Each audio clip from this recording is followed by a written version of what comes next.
After I had recovered from my little middle aisle syndrome illness, I thought I would try shopping in another supermarket, so I went to Asda. Unfortunately, I then contracted Asda hell hole Strife, and I had a mental breakdown, so now I shop online.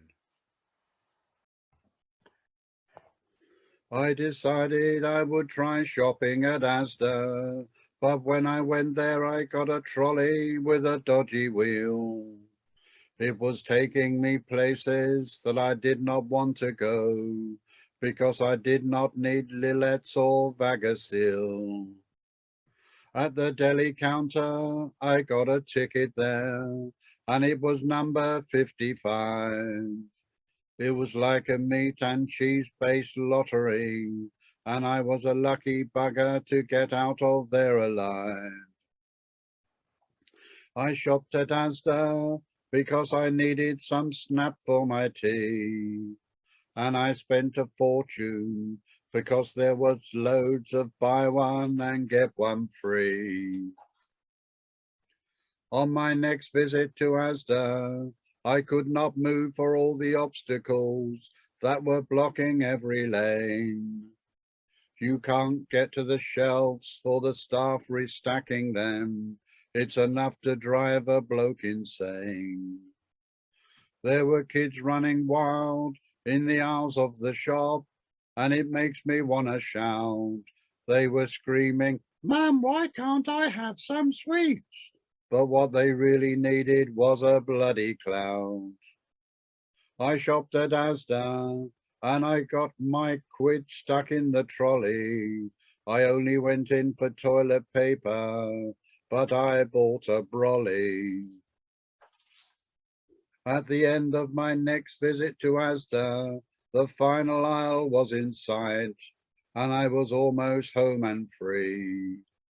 And I headed for the counter, but my path was blocked by a chuff on a shop mobility.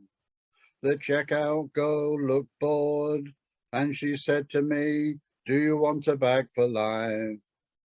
I said, "I have got one here already, my love," and I got a right clout off my wife. I shopped at Asda, but I did not take my mum with me, because my mum shops at Iceland, because that is where mums are meant to be. On my next visit to Asda, frustration came my way.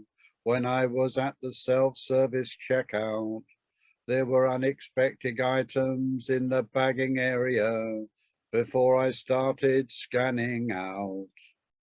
The barcode scanner said my Toblerone was a plasma screen TV.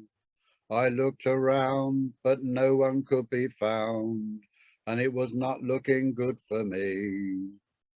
One spotty kid was running 14 tills, and it took ages to sort out this farce.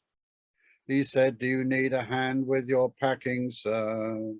And I said, "You can pack your self-service up your arse." I shopped at Asda because I needed some meat for lunch, and I spent more of my money. I bought some bananas that were in a bunch. Because of all my troubles at Asda, I was beginning to lose my mind and to fret, but I decided to go there again one more time to see if my troubles were in the past, and I placed with my doctor a bet. The very last time I shopped at Asda, I was 67, and I went there with my wife. But when I got out of the Asda hellhole, 10 years had been added to my life. I had a mental breakdown and went back to see my doctor, and I said to him I was aging badly because of Asda shopping strife. He said, "Don't go back to that Asda hellhole. If you need any more shopping, just send to there your wife. Yes, if you need any more shopping there, just send to there You're white.